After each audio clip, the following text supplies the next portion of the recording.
Assalamualaikum warahmatullahi wabarakatuh. Perkenalkan, nama saya Andika Putra. Di sini saya akan mempresentasikan hasil kerja saya dalam mata kuliah Psikologi Pendidikan dengan materi teori belajar behavioristik. Pengertian teori belajar behavioristik. Teori belajar behavioristik merupakan teori belajar memahami tingkah laku manusia yang menggunakan pendekatan objektif, mekanistik, dan materialistik, sehingga perubahan tingkah laku pada diri seseorang dapat dilakukan mulai upaya pengkondisian. Teori belajar behavioristik ini dikenal dengan sebuah teori yang dicetuskan oleh G.G. dan Berliner tentang perubahan tingkah laku sebagai hasil pengalaman. Menurut teori ini, yang terpenting adalah satu, masukan atau input yang berupa stimulus dan keluarkan output yang berupa respon. Stimulus adalah apa saja yang diberikan guru kepada siswa, misalnya alat peraga, pedoman kerja, atau cara-cara tertentu untuk membantu belajar siswa. Respon adalah reaksi atau tanggapan siswa terhadap stimulus yang diberikan guru tersebut. Teori ini juga mengutamakan pengukuran sebab pengukuran merupakan suatu hal yang penting untuk melihat terjadi tindaknya perubahan tingkah laku tersebut. Yang kedua, penguatan atau reinforcement, di mana penguatan adalah apa saja yang dapat memperkuat timbulnya respon, misalnya ketika peserta didik diberi tugas oleh guru. Ketika tugasnya ditambahkan, maka ia akan semakin giat belajarnya. Maka penambahan tugas tersebut merupakan penguatan positif dalam belajar. Begitu juga sebaliknya. Prinsip-prinsip behaviorisme. Prinsip-prinsip behaviorisme terbagi menjadi tiga. Yang pertama, objek psikologi adalah tingkah laku. Yang kedua, semua bentuk tingkah laku dikembalikan kepada refleks. Dan yang ketiga, mementingkan terbentuknya kebiasaan. Tokoh-tokoh dan pemikirannya terhadap teori belajar behavioristik. Yang pertama, Edward Lee Terneuke pada tahun 1874 sampai 1949. Terneuke adalah seorang pendidik dan sekaligus psikologi berkebangsaan Amerika Serikat. Universitas Wesleyan tahun 1895, S2 dari Harvard tahun 1896, dan meraih gelar dokter pada tahun 1898. Menurutnya, belajar merupakan proses interaksi antara stimulus yang mungkin berupa pikiran atau perasaan dan respon yang juga berupa pikiran, perasaan, atau gerakan. Dari percobaannya yang terkenal, Puzzle Box, diketahui bahwa supaya tercapainya hubungan antara stimulus dan respon, perlu adanya kemampuan untuk memilih respon yang tepat serta melalui usaha-usaha atau percobaan dalam kurun trial dan kegagalan atau error terlebih dahulu. Yang kedua, Ivan P. Pavlov. Paradigma conditioning klasik merupakan karya besar Ivan P. Pavlov pada tahun 1849 sampai 1936. Ilmu ini mengembangkan teori perilaku melalui percobaan tentang anjing dan liurnya. Pavlov memperlihatkan anjing dapat dilatih mengeluarkan air liur bukan terhadap rangsangan semula atau makanan, melainkan terhadap rangsangan bunyi.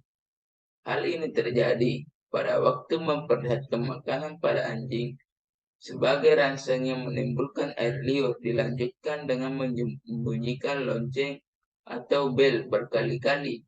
Akhirnya, anjing ini mengeluarkan air liur apabila mendengar bunyi lonceng atau bel, walaupun makanan tidak diperlihatkan atau diberikan. Di sini terlihat bahwa rasa makanan telah berpindah ke ransam bunyi untuk memperlihatkan jawaban yang sama, yakni pengeluaran air liur.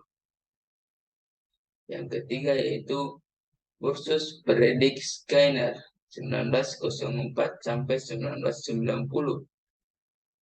B.F. Skinner adalah seorang pria yang berkebangsaan Amerika,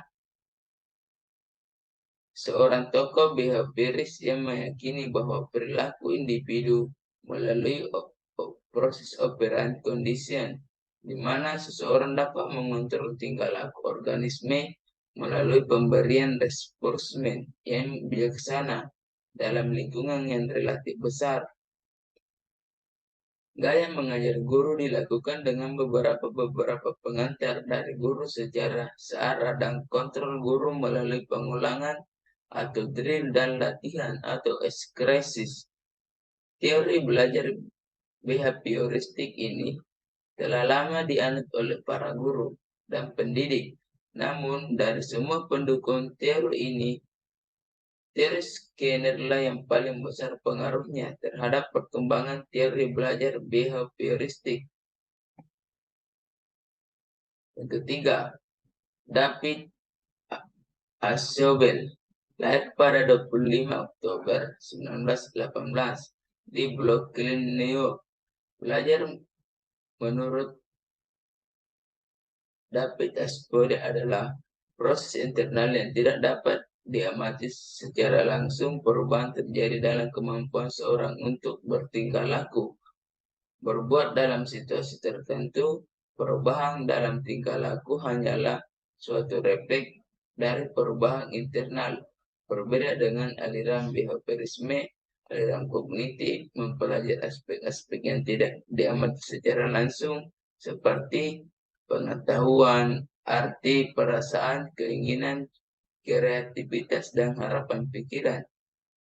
Belajar bermakna menurut Aschobel merupakan suatu proses dikaitannya informasi baru pada konsep-konsep relevan yang terdapat dalam struktur kognitif seseorang. Aktor yang paling penting yang mempengaruhi belajar adalah yang telah diketahui siswa. Yang kelima, Robert Gates. Gates adalah seorang psikolog pendidikan kebangsaan Amerika yang terkenal dengan penemuannya berupa condition of learning. Ia lahir pada 21 Agustus 1918.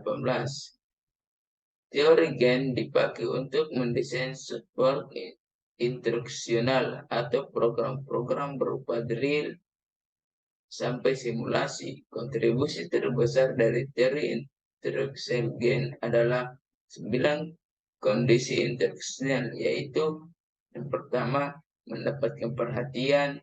Yang kedua, menginformasikan siswa mengenai tujuan yang akan dicapai. Yang ketiga, stimulus kemampuan dasar siswa untuk mempersiapkan belajar. Yang keempat, penyajian materi baru. Yang kelima, menyediakan pembimbing. Yang keenam, memunculkan tindakan. Yang ketujuh, siap memberikan umpan balik langsung terhadap hasil yang baik. Yang kedelapan, menilai hasil belajar yang ditunjukkan. Dan yang terakhir, meningkatkan proses penyimpanan memori dan mengingat. Aplikasi teori behaviorisme terhadap pembelajaran siswa. Aplikasi teori behavioristik dalam kegiatan pembelajaran yaitu karena memahami pengetahuan adalah objektif, pasti, tetap, dan tidak berubah. Pengetahuan disusun sehingga belajar adalah peroleh pengetahuan, sedangkan mengajar adalah memindahkan pengetahuan atau transfer of knowledge kepada orang yang belajar. Seseorang yang dianggap telah belajar sesuatu jika dia dapat menunjukkan perubahan perilakunya. Menurut teori ini, dalam belajar yang penting adalah input yang berupa stimulus dan output yang berupa respon. Ciri-ciri yang mendasari penerapan teori behavioristik.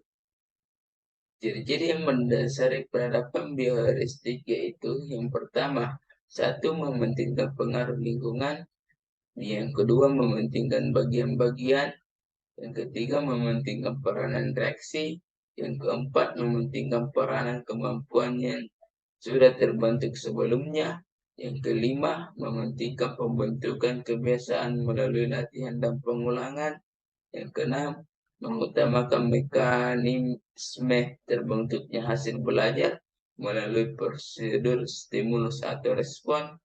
Dan yang terakhir, hasil belajar yang dicapai adalah munculnya perilaku yang diinginkan. Tujuan pembelajaran behavioristik. Tujuan pembelajaran behavioristik ditekankan pada penambahan, sedangkan belajar sebagai aktivitas mimetik yang menuntut pembelajaran untuk mengetahui kembali pengetahuan yang dipelajari dalam bentuk laporan, kuis, atau tes. Penyajian isi atau materi pembelajaran menekankan pada keterampilan terisolasi atau akumulasi fakta, mengikuti urutan dari bagian keseluruhan. Berkomunikasi atau transfer perilaku adalah pengembaraan pengetahuan dan kecakapan peserta didik dalam kurung tidak mempertimbangkan proses mental. Yang kedua, pengajaran adalah untuk memperoleh keinginan respon dari peserta didik yang dimunculkan dari stimulus. Yang ketiga, peserta didik harus mengenali bagaimana mendapatkan respon sebaik mungkin pada kondisi respon diciptakan. Prinsip-prinsip teori pembelajaran behavioristik. Dalam pembelajaran, behavioristik pembelajaran merupakan penguasaan respon dari lingkungan yang dikondisikan. Peserta didik haruslah melihat kondisi apa yang menjadi bahan pembelajaran. Berikut ini adalah prinsip-prinsip pembelajaran behavioristik menekankan pada pengaruh lingkungan terhadap perubahan perilaku. Yang pertama, menggunakan prinsip penguatan, yaitu untuk mengidentifikasi aspek paling diperlukan dalam pembelajaran untuk mengarahkan kondisi agar peserta didik dapat mencapai peningkatan yang diharapkan dalam tujuan pembelajaran. Yang kedua, mengidentifikasi karakteristik peserta didik untuk menetapkan pencapaian tujuan pembelajaran. Dan yang terakhir, lebih menekankan pada hasil belajar daripada proses pembelajaran. Kelebihan dan kekurangan teori pembelajaran behavioristik. Dalam teknik pembelajaran yang merujuk ke teori behavioristik, terdapat beberapa kelebihan. Antaranya, satu, membiasakan guru untuk bersikap jeli dan peka pada stimulus dan kondisi. Yang kedua, metode behavioristik ini sangat cocok untuk memperoleh kemampuan. Yang ketiga, membutuhkan praktek dan kebiasaan yang mengandung unsur-unsur seperti kecepatan, spontanitas, kelenturan, refleksi, daya tahan, dan sebagainya. Yang keempat, guru tidak banyak memberikan ceramah sehingga murid dibiasakan belajar mandiri. Jika menemukan kesulitan baru, ditanyakan kepada guru yang bersangkutan. Dan yang terakhir, teori ini cocok diterapkan untuk melatih anak-anak yang masih membutuhkan dominasi peran orang dewasa, suka mengalah, mengulangi, dan harus dibiasakan suka meniru dan senang dengan bentuk-bentuk penghargaan langsung seperti diberi permen atau pujian. Dalam teknik pembelajaran yang merujuk ke teori beristik, terdapat beberapa kekurangan, diantaranya memandang belajar merupakan asosiasi belaka antara stimulus dan respons. Kedua, mengabaikan pengertian belajar menurut unsur pokok. Yang ketiga, proses belajar berlangsung secara teori. Selain teorinya, beberapa kekurangan yang perlu dicermati guru dalam menentukan teknik pembelajaran yang mengacu ke teori ini. Antara lain, yang pertama, sebuah konsekuensi bagi guru untuk menyusun bahan pembelajaran dalam bentuk. Yang kedua, tidak setiap mata pelajaran bisa menggunakan metode ini. Yang ketiga, penerapan teori behavioristik yang salah dalam suatu situasi pembelajaran juga mengakibatkan terjadinya proses pembelajaran yang sangat tidak menyenangkan bagi siswa, yaitu guru sebagai sentral bersikap otoriter, komunikasi berlangsung satu arah, guru malah tidak menentukan apa yang harus dipelajari murid. Yang keempat, murid berperan sebagai pendengar dalam proses pembelajaran dan menghafalkan apa yang didengar dan dipandang sebagai cara belajar yang efektif. Yang kelima, penggunaan hukum yang sangat dihindari oleh para tokoh behavioristik justru dianggap metode yang paling efektif untuk menertibkan siswa. Yang keenam, murid paling pasif perlu motivasi dari luar dan sangat dipengaruhi oleh penguatan yang diberikan. Baik, itulah penjelasan saya tentang teori behavioristik. Sekian dan terima kasih. Wassalamualaikum warahmatullahi wabarakatuh.